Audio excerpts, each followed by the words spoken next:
Hi, I'm Howie Rose, and I'm thrilled to be joined today by longtime New York Mets third baseman and now soon to be an acclaimed author, David Wright. He has written an autobiography along with Tony DiComo entitled The Captain, published by Dutton. And David, as always, it's great to see you, but what in the world made you decide to write a book? I don't know. Tony strong-armed me, I think. It's kind of funny that we met shortly after the 2018 season. And he was out here, I think, for the general managers meetings. And he drove up from San Diego and, we had lunch. And I was wondering what he had up his sleeve.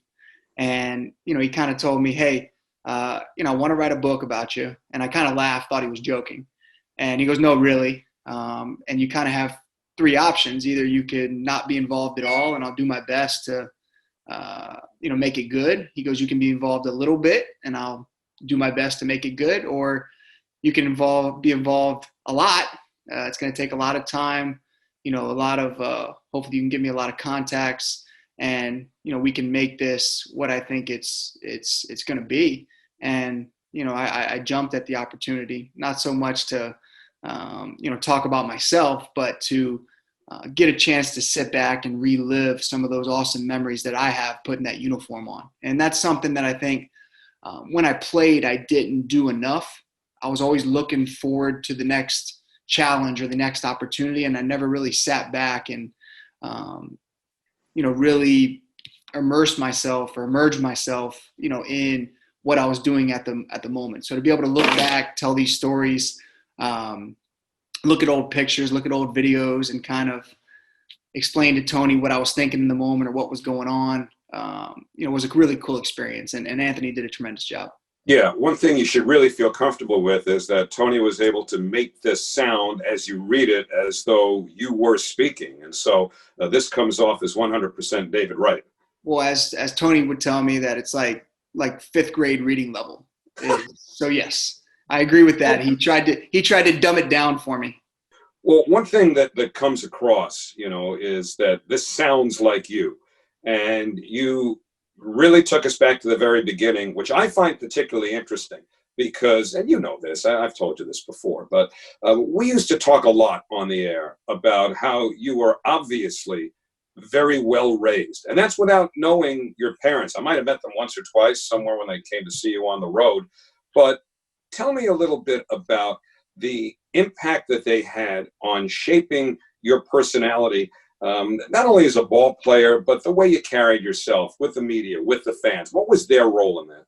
Yeah, that was probably one of the most important foundation pieces. And at the time, you kind of hate them for the discipline when you're younger and you're slamming doors and, you're cursing under your breath at them. But when I look back on it, I hope to be half the parents that they were to me and my brothers, because it really instilled this discipline and this work ethic in me that, I thank them for every day throughout my career. So growing up, my father was in the police department. My mother worked in the school system. So discipline was very big. And that blue collar mentality, work ethic, if you want something, you need to work to get it. So, I think that structure, and my dad said it all the time, like, the few, I guess, interviews he's done or people that have asked him, like, how did you raise a Major League Baseball player? And he goes, I could care less if he played baseball or anything else. I wanted him to be, a good citizen, a good person. And I think that was the most important thing. I never, growing up when I played baseball, minor leagues, big leagues, I would never get a phone call or face-to-face of when I played poorly of him being upset or angry or disappointed in me. The only time he was ever disappointed in me in the baseball field is if I did something, struck out, threw a helmet, broke a bat, yelled at an umpire. If I didn't support my teammates when I was in youth ball, if I struck out and went and hung my head in the dugout and didn't cheer my teammates on, that's when I'd get a talking to about, hey, this isn't the way you carry yourself. This isn't the way you play the game. And that's something that really stuck with me and I think helped me out in the long run. But certainly, that work ethic and that discipline at a young age, I think helped mold me into hopefully the leader that I wanted to be as a baseball player. Yeah, well, I did learn a couple of things. I mean, our image of you has always been so pristine, but here you were ordered to be home at 10 p.m. and you walk in at 10:04. You pimped a little league home run. Yeah. Who are you, David Wright? Yeah. Well, my dad, and that's carried on to me. Being punctual is probably one of the most important things, and following the rules. So if my dad told me to be home at 10, that meant 10. And a lot of times he'd already be asleep. But the next morning, if I snuck in at 5, 10 minutes late, my dad would come downstairs, and during breakfast, he'd ask, what time did you get home? I'd say 10 o'clock. He'd say, what time did you get home? I'd say 10 o'clock. He said, what time did you get? And he just had this lie detector, built-in lie detector on him, where he knew that I was, fibbing a little bit. And every time that I told a lie, it was worse and worse punishment. So 10 turned into, the next time 9:45, and okay, you want to lie again, 9:30. Okay, you want to lie again, 9 o'clock. So, it's certainly taught discipline. It's certainly taught to be on time. So there was a right and a wrong way to do things. And there was really no gray area for us. It was, we're going to do it this way, and that's the way it's going to be done. And it was, again, at the time, you don't enjoy that as a kid. You want that gray area. But, looking back on it, the discipline aspect of it, I think, really built that foundation. Well, you've got two young daughters and a son on the way. Are you going to be the exact same way as they get older? When I think about it, it's so tough I think I'll have an easier time being tougher, hopefully, on my son. The girls, though, they just melt you with, they look at you with these big bug eyes, and the tears start, kind of slowly dripping down. And it's like, how can I be mad? But yeah, I think it's important for me, at least. This is just my personal opinion that, discipline, like I said, my father set out to raise a good citizen, to follow the rules. And, I hope I can carry that tradition on. Well, as you progressed playing youth baseball in the Norfolk, Virginia area, where, of course, the Mets AAA team was located for many years, you found yourself playing with and against a bunch of kids who would eventually play in the major leagues, the Upton brothers, Mark Reynolds, Ryan Zimmerman. Who among those were you closest with and maybe maintain a close relationship with to this day? Yeah, I mean, the OG, the original gangster of that group was Michael Kadire, who had a short stint with the Mets, obviously. And, he was the guy that I think brought the attention to the area. You're talking about a relatively small pocket in the southeast corner of Virginia that I think he kind of put on the map. He was being recruited by all the big schools. He had scouts out the game. And I think that kind of opened up the eyes for some of the scouts and college recruiters in the area to come, hey, check it out. It might be a bit of a baseball hotbed, but you're right about that. On a travel team, I think it was my sophomore and junior and maybe senior years of high school, there was a combination of me, Ryan Zimmerman, BJ Upton, Mark Reynolds, with Justin Upton doing some bat boy skills. So, we constantly rotated around the infield, and I think that helped push us because although we were on the same travel team, we wanted to be the guy on the team. We wanted to bat third. Each of us wanted to play shortstop.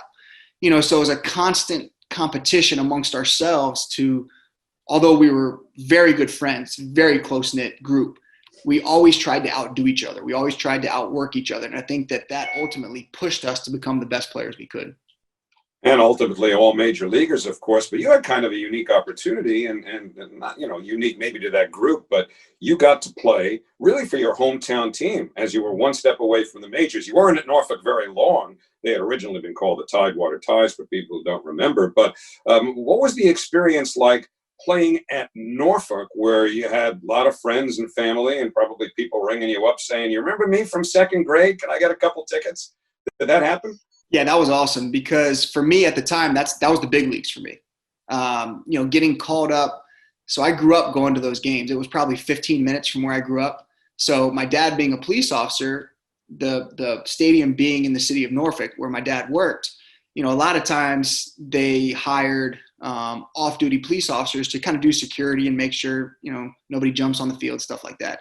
And a lot of times he knew the people working, so he could get us down to meet some of the players or, get a foul ball here and there, which was, the coolest as a kid. And then to be able to come full circle and be on the other side of that fence and play, I think it helped me manage my time. I think it helped me stay focused on baseball. Because like you said, I was leaving 20, 30, 40 tickets a night for friends, family, getting pulled in every different direction. Hey, let's go, celebrate your good game. Let's go, do this. Let's go do that. Let's hang out after the game. So it taught me when I was 21 years old in AAA, right before I got called up, to manage my time well, to understand what the goal for me wasn't to become a AAA folk hero in my hometown. I wanted to become a big leaguer. I wanted to establish myself. And the next step, I had to be disciplined in order to do that. I couldn't be spread too thin where I wasn't concentrating on baseball. So ultimately, I think that helped me when I got called up to New York and managing my time and making sure that baseball was my number one priority. And you had some coaches and managers on the way up who Mets fans are very familiar with because they played for them at one time or another, whether it was Howard Johnson or Ken Oberkfell or the dude, John Stearns. Which of those, maybe all of them, had the biggest impact on you? Well, you mentioned the dude last, and one of my favorite minor league stories was we had a AAA team when I was in Norfolk that we stunk. We were terrible. And his big rallying cry was, for anybody that knows John Stearns, his big rallying cry was if we won, I think it was 3 or 4 in a row, he'd allow us to watch his college football highlight film. That was the incentive for us winning, was we got to watch the John Stearns college football highlight film. So, but the memories I have was with the dude. He gave me the news that I was being called up. But to go back a little bit, going up through the system with Howard Johnson, going up through the system with Ken Oberkfell, 2 former third basemen, both of whom have World Series rings, to be able to learn from them, not just playing the position, but how to handle yourself, how to play winning baseball. I think it was a match made in heaven for me in my development, for sure. You've probably heard this line a million times, but Stearns always used to say, he was asked, where do you think you would be if you hadn't played baseball? And his stock answer was Canton, as in Canton, Ohio, the home of the Football Hall of Fame. Oh yeah, I've heard that. So we used to during spring training, the AA. I was with the AA team to start the 2004 season, and we'd always play against the AAA team. So, Stearnsy would be the third base coach for the AAA team. I'd be playing third base for the AA team, and he would just rag on me the entire time. And I'm like, Stearnsy, I got to try to concentrate here. I'm trying to make this AA team. I want to be, David, why are your pants so tight? We got to get you refitted for these pants. It's just all day. Talking trash with John Stearns, and to this day, it brings a smile to my face. Well, so he's the guy that gave you the word that you were going up to New York and you were going to play in the major leagues for the New York Mets in the summer of 2004. And when you get there, Charlie Samuels, the longtime equipment manager and later traveling secretary, gives you the uniform number 5. And he pointed out, and I never knew this until I saw it in the book. I don't know why this never really became public, and maybe it did and I just missed it, but he gave you a pretty powerful explanation as to why he gave you that number. What was that explanation? So I was number 72 in spring training that year. Obviously, I didn't make the team. And I got called up, and, for whatever reason, the biggest thing in my mind was I wanted to walk in and just see my locker set up. You see the pictures of the locker with the Snow Whites hanging, in the locker, or the pinstripes or whatever we were wearing, and everything just looked so neat. So that was like when I flew in that morning, flying over Shea Stadium into LaGuardia, the morning of my debut, I was so excited to get to the stadium to see my locker, and I get there and I walk through the doors, and I got there real early, and, to see the Snow Whites with the number 5 hanging in my locker, it was like this I made it moment where I just sat there and just stared at it probably for 5 or 10 minutes. Guys probably thought something was wrong with me, but I'm sitting there staring at it in my locker, and I certainly wasn't going to ask for any number. It was a surprise to me.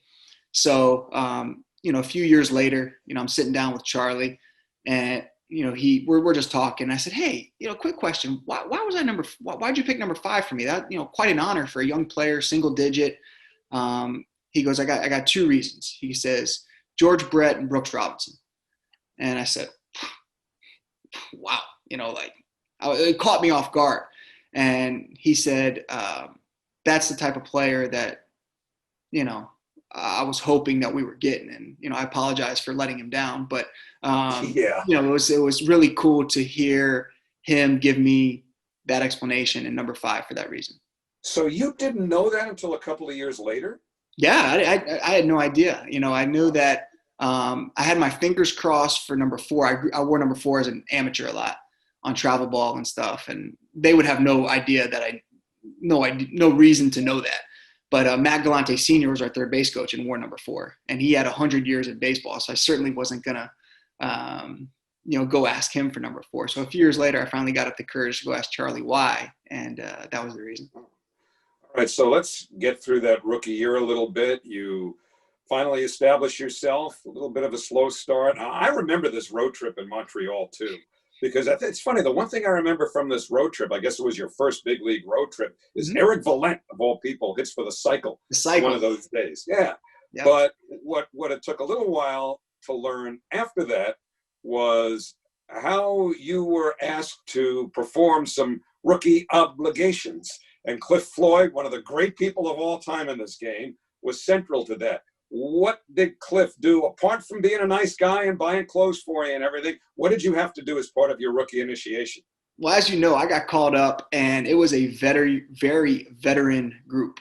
You had Hall of Famers, you had perennial All-Stars, you had guys that had been in the game forever.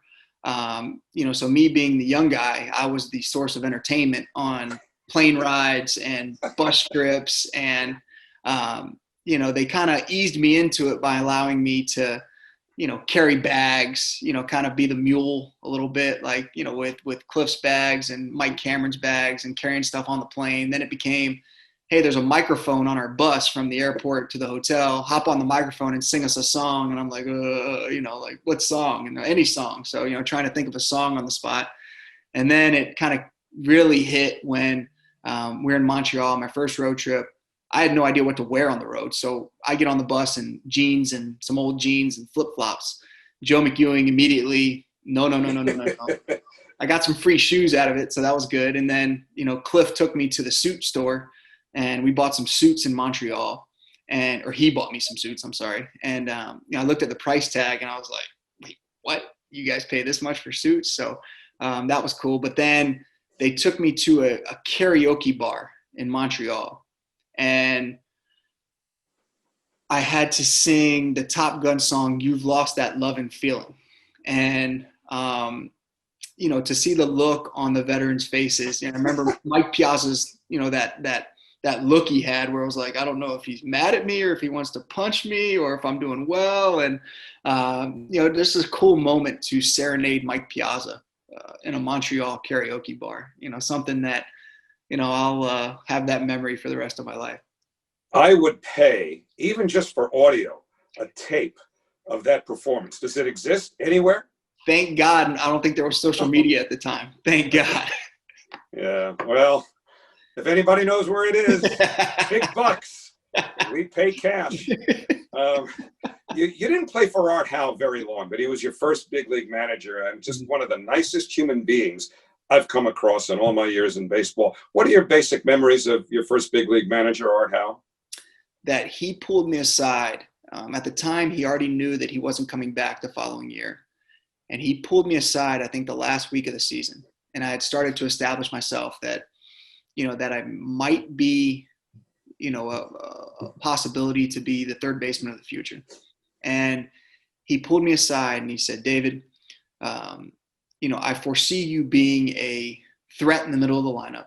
I think you're going to anchor, the middle of the lineup. You're going to be a run producer. He goes, but more importantly, he goes, I want you to be a leader. And that really, it struck me as awesome, but it also struck me that I had a couple months in the big leagues. And again, I was in a clubhouse with a bunch of real leaders and a bunch of super veteran guys. But for him to put his arm around me and kind of tell me that, it gave me this boost, this sense of confidence that I could play this game at this level and be respected as a leader type or a teammate at this level. And I think that went a long way for me. That little pep talk that Art gave me before he left meant a lot to me, that he viewed me not only as a decent player, but that I could be a leader type in that clubhouse. Well, that's certainly how it evolved. And a year later, you guys are in a race late in the season. Willie Randolph's the first-year manager, and you have a rough road trip towards the end of the year, which basically knocked you out of contention. And I remember Willie telling this story, and you've told the story about, I think it was a cab ride or maybe a walk back to the hotel that you shared late in the season in St. Louis. Can you recount that conversation and what that might have done towards what happened the next year?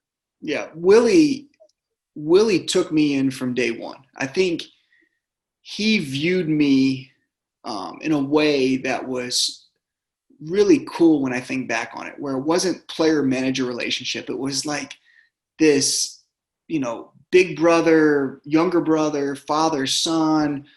I'm going to look out for you. I'm going to look out for your best interest from day one when he took the job. And I remember that first year, we kind of turned things around to where we were contending in September. We fell short, but we're walking back in St. Louis. The hotel is right across the street from the ballpark. And we're walking back, and he goes, David, hold up a minute. I want to walk with you. I said, okay. So I wait for him. We're walking up, and we're kind of quiet for the first, few minutes of the walk. And then he says, I want you to remember this feeling. I think we had just lost a series or got swept by St. Louis. Kind of really ended things. And he goes, I want you to feel this feeling. I want you to really soak it in. And I'm like, look, what is this guy talking about? We just got swept. I'm upset. I'm mad. I wanted to make the playoffs. It's, Jose and I are supposed to, help this team turn it around. We failed. And he goes, this is what I told, Derek Jeter. This is what I told Jorge Posada, Bernie Williams. These guys, this is what I told them early on in their careers, that you have to be able to remember the feeling of defeat and how much it sucks to be able to enjoy the successes and the taste of that champagne when it finally comes to fruition. And that conversation was just, it was so cool that, it's kind of a cliche, but, looking back on it, we obviously, turned it around the next year, went to the playoffs, and he was absolutely right. Like dealing with the failures, and then, fast forward, whatever it is, 9 years in between playoff appearances for me personally. I really got a chance to sit back and enjoy that 2015 run because of that conversation that I had with Willie, because all the failures that I had been through, both personally and as a team leading up to 2015 and getting a chance to experience that again, I really soaked it in and enjoyed it. And I think it was a lot to do with that conversation that I had with Willie years earlier. And he was somewhat prescient because the next year you do win the division, had a great regular season, came within one long hit of winning the pennant, losing Game 7 of the National League Championship Series. If I've got three favorite hits from your career, one of them came in 2006 when you guys fell behind Randy Johnson and the Yankees early, one late May night at Shea Stadium, and ultimately would come back and win the game when you hit one off of Mariano Rivera over Johnny Damon's head in center field to drive in Paul Lo Duca with a winning run. Does that hit still resonate all these years later? Oh, for sure. For sure. For a number of reasons. That was, I think, not necessarily my I made it moment, but like my welcome to the big stage moment, where I was so hyped for that Subway Series. And I know that it's all often downplayed, but it's important to us as players. It's important for us to give the fans bragging rights and to come in and, have that monster that is the Yankees organization in a good way with all the history. And we wanted to be the new kids on the block. We wanted to dethrone the Yankees. And we knew that, for us to get to where we wanted to get in our division, we had to beat the best teams in baseball. And obviously the Yankees are one of the best teams in baseball. So, to be able to win that game, to be able to, walk off the great Mariano, was something that I think kind of propelled my career in the direction that I wanted it to go. It gave me confidence that I could not only compete with the best, but on certain days I could beat the best. Well, we'll get to those other two big hits in a moment because they're so poignant for what they represented, especially with what you had to go through to get to 2015. But really the genesis of that, I guess, was that dive you made for Carlos Lee at third base. It was in 2011. which began your physical problems. Do you replay that moment in your mind and wonder to this day if had you approached that play any differently? And look, everybody has regrets and looks back and says, "What if?" But do you focus at all on that play and how it started the downturn to a career that looked like it was going to go on forever with huge numbers? I did every day for a while. Yes. Especially when I got the diagnosis and we kind of traced it back to that play and that injury. Um, but I take a lot of pride in the fact that I tried to play the game hard, and I tried to treat every out like it was the most important out. So when I look at it in that aspect, um, do I wish that either I would have beaten him a lot sooner to the bag, or been a lot more behind him so that it was a easy play one way or another? Of course. But I remember talking to a couple coaches. I think it was in '05. We were in Seattle and Pedro was pitching, and Raul Ibanez hit a ball in the foul territory about probably 3, 4, 5 rows in, and I jumped in and caught it and landed on the seats hard and really, really hurt I think it was my left side or right side. Can't remember. It had to be my right side. And a couple of the coaches pulled me aside and said, "Hey kid, you can't play this way or you're going to have a short career." And, I kind of told them respectfully that, and this wasn't just some stupid thing that I thought of saying, is like, that's how I play, and I can't not play the way that I play. And that's kind of the same thing, is that if there's an out to be made or if there's a play to be made, I'm going to do everything I can to try to make it. So, do I have regrets? Of course. But, when I look back on it, I hope that was kind of a small sample size or a sign of how I tried to approach and play the game on a nightly basis. Well, it took its toll, obviously, but there really was, and it may seem bittersweet, there was really a happy ending as I look back, because so much of that revolves around 2015. You had a number of issues leading up to that. You'd gotten the spinal stenosis diagnosis and had to deal with what it was going to take to be able to come back after missing 4 months. But during that 2015 season, which ended up in the World Series but didn't start out so hot, you had to go through a grueling stretch of exercises daily to even have a chance to come back to the big leagues. What specifically were those workouts like, and what was the low point for you to where maybe you thought, I'm not going to make it back? I never thought that I wouldn't make it back. Now, I will say this, that was kind of a defining moment, not just in my career, but I think in my life. Getting that news of that diagnosis and having, the doctor kind of explain to me what it was and then tell me to not Google it. And of course, the first thing I do is Google it.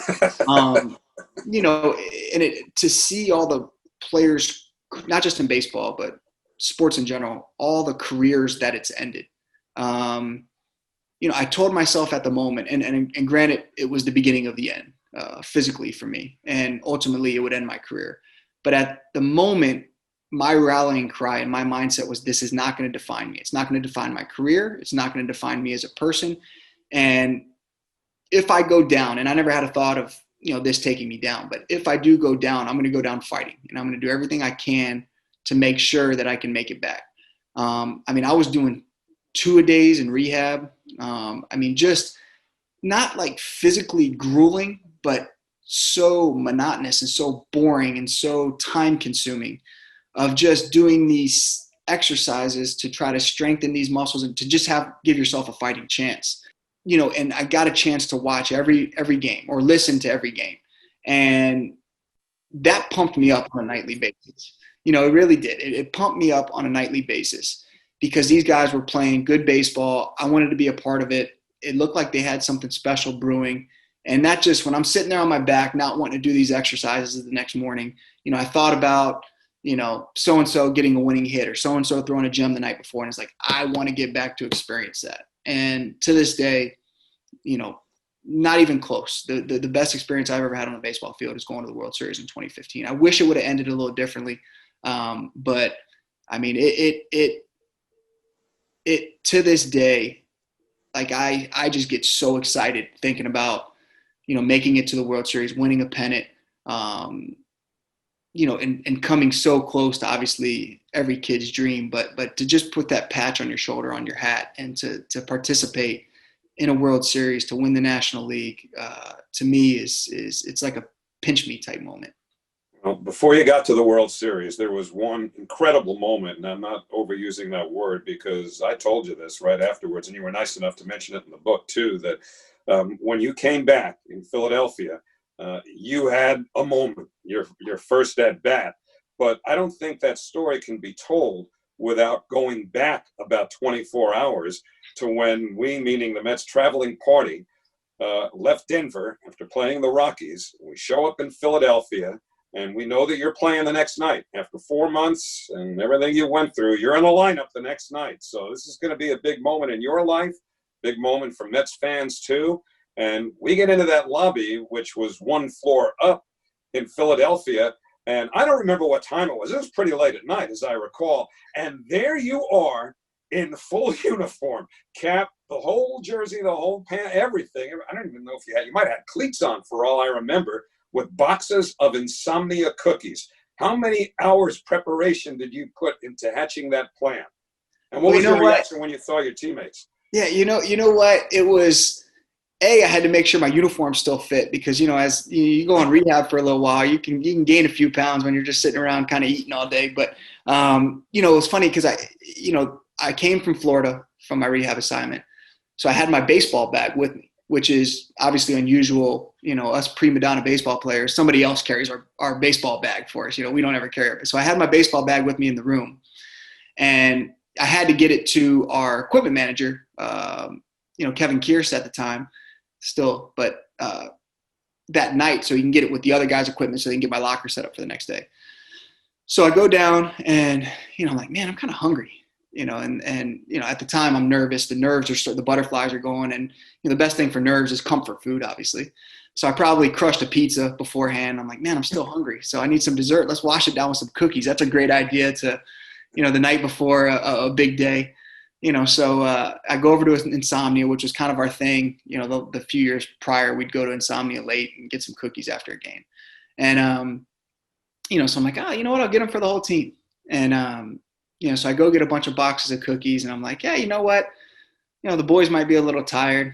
Let's, try to give them a little laugh, and let's go full uni, like a Walmart greeter with the cookies when the door opens for the elevator. I'll be full uniform holding the cookies. So I probably thought it was funnier than what it was. And I think the only guy that actually ate the cookies was Jay Horwitz, the PR guru. So I ended up with probably a few dozen cookies in my room that I polished off the next few days. But, it was, to me, a lot of those guys I didn't even know either, because we made a few trades at the trade deadline.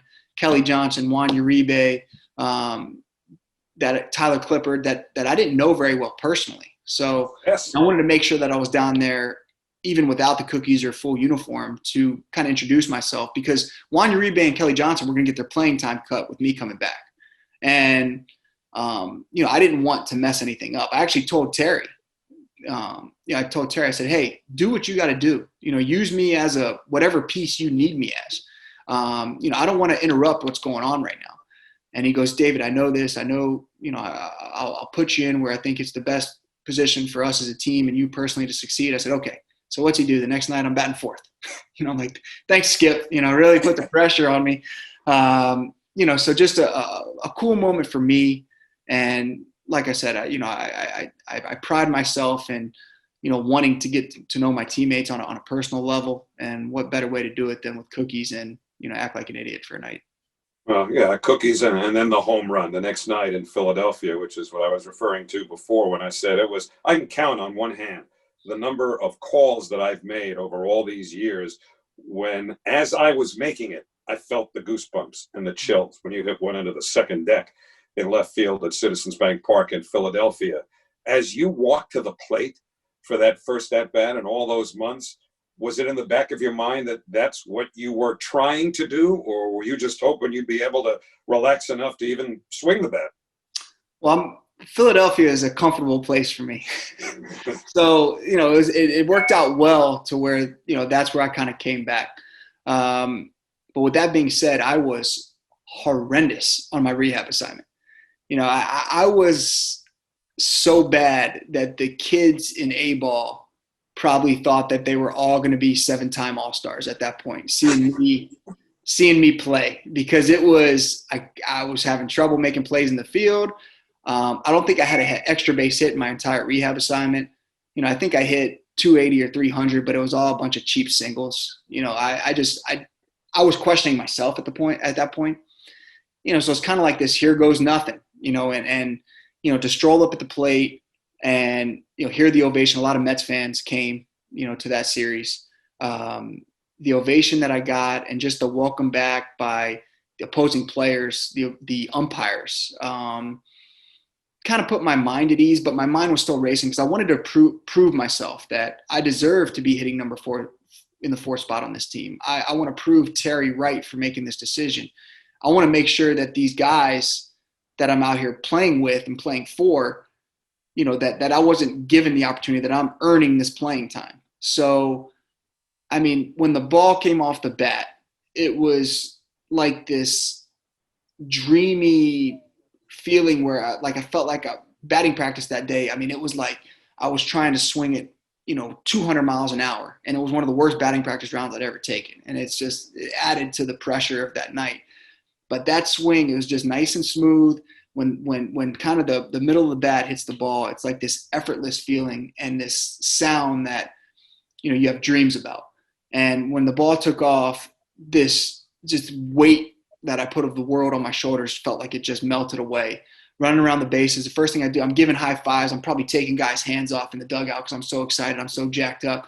And I immediately go to our physical therapist, John Zajac, in the training room, give him a big hug because he put so much time into me trying to get me ready for games and trying to get my prep work ready. And it was just a cool moment for me to this, like, I made it back. And not only did I make it back, but I hit a home run in my return, my first at bat back.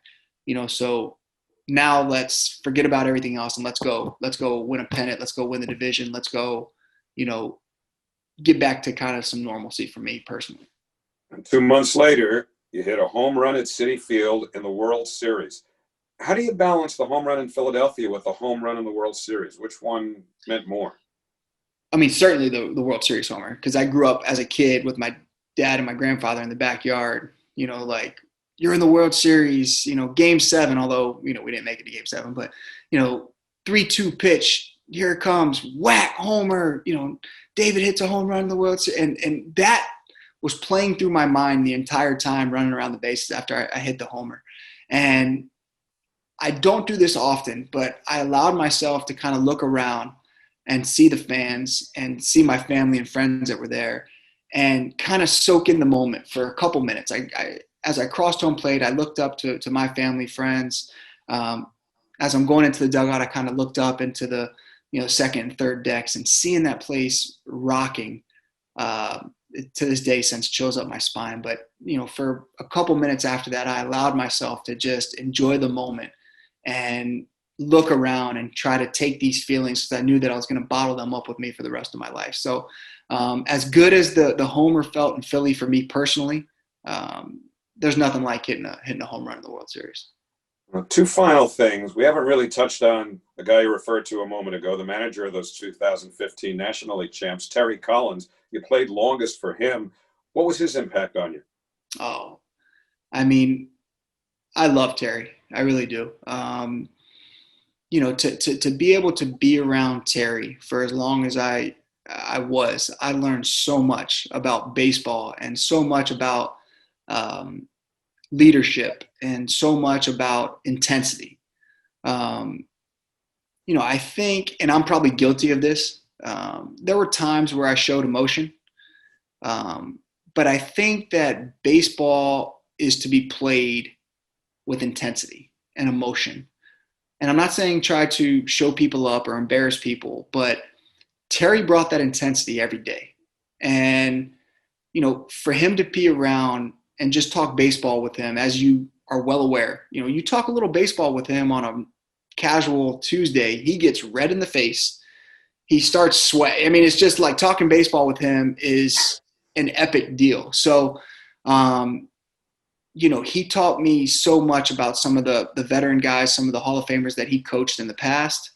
And, to be able to learn so much from him, I take it with me, to this day, just how much he loves the game, cares for the game. And it was a pleasure playing for him.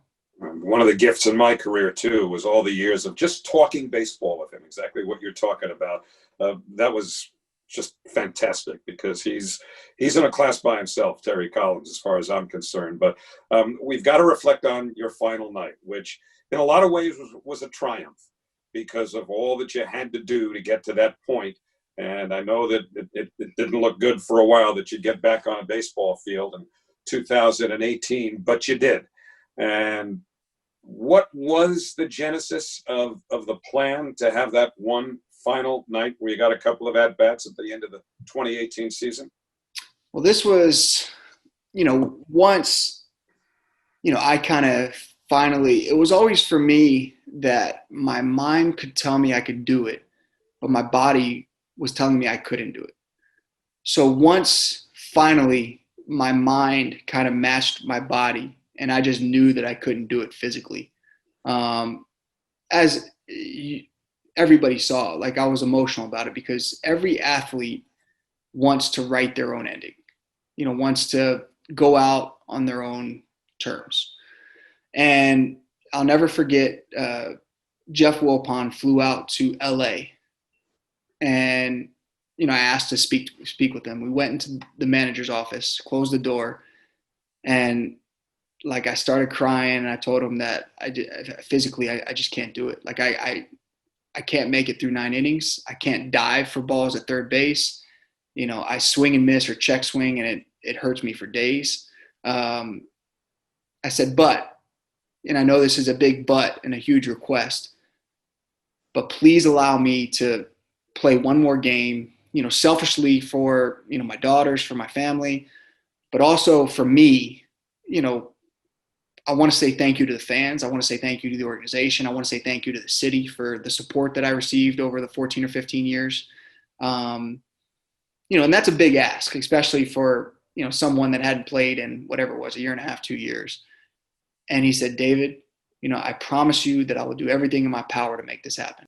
He didn't have to do that. The organization didn't have to do that, to give me that one final night. And it was, I wish I could have gone out with a bang. I wish I, could have competed a little better at the plate. But when I look back on that, it brings such a big smile to my face. I showed up to the ballpark. I had to show up early to do all my back stuff, but I was there, noon, maybe a little before noon. And there were dozens of fans already there, standing ovation when I got there in the parking lot. I went out there, said thank you, took some pictures, signed some autographs. And just I didn't know what it was going to be like that night. I didn't know if anybody would show up. I didn't know if anybody cared. And to look at that place and the love and the support that I got, one of the coolest things ever. And I wish I could have gone out obviously differently, but for that one night, I guess I could have gotten a hit. That would have been better, but it couldn't have gone any better. And the love and the support that I received was overwhelming. And what a cool way to end such a special relationship with the organization, the fans in that city. And, it's still thinking about that years later, still gets me choked up because I really appreciate the support. Well, if that Kumquat O'Brien at first base wouldn't have made a nice catch on you for your final at bat, maybe you would have gotten that hit. So blame him. Can you, and what about the symmetry? Your first at bat in the major leagues, Brian Schneider makes a terrific play on a foul pop. Your first time up, your last time up, a guy makes a good play on a foul pop. Thankfully, there was some nice things in between too, huh? Yeah, I wish that the first and the last would have ended a little differently. But yes, that is quite the symmetry, and that's why I love the New York Mets fans and the fan base for booing him off the field the rest of that game. That was classic. And David, I'll never forget you coming up to our booth in full uniform to do an interview with us while the game was going on. And people should know, while fans are yelling at David, as he's on the air with us, watching us call the game and try to do an interview at the same time, David's peeling off his wristbands. He's throwing them to the crowd. The engagement that you had with the New York fans was probably unique, quite frankly, to my memory. And they'll never forget you. And that's what this book is all about, because it's all you. It's in your words. And I think people are going to love it. It's called The Captain by David Wright, published by Dutton. We could talk for hours about your career. And I just appreciate, what a great guy you've been and our friendship over the years. And I know this book is going to be a big hit. So good luck. Well, I appreciate that. Well, Howie, I'm not just saying this because I'm with you right now, but you're the best. And that was, one of the coolest things is going up to the booth in full uni and doing that interview with you. That was awesome. So I really mean that. You're the best, and I miss you. And hopefully, when things get back to normal, we can, break some bread and get caught up. So I appreciate it. That would be nice. Thank you. And now that I think of it, if I had a sense of humor, I would have made you do play-by-play for a couple of batters that night. Yes. Blew it. Yes. That would not have gone smoothly, and that would have probably ended any chance I had ever of being on TV again. So I appreciate that. All right. So we did you a favor in the long run. But David, you were one big favor to the city of New York for so many years. Thanks. Good luck. Good health. All the best. Howie, thanks, buddy.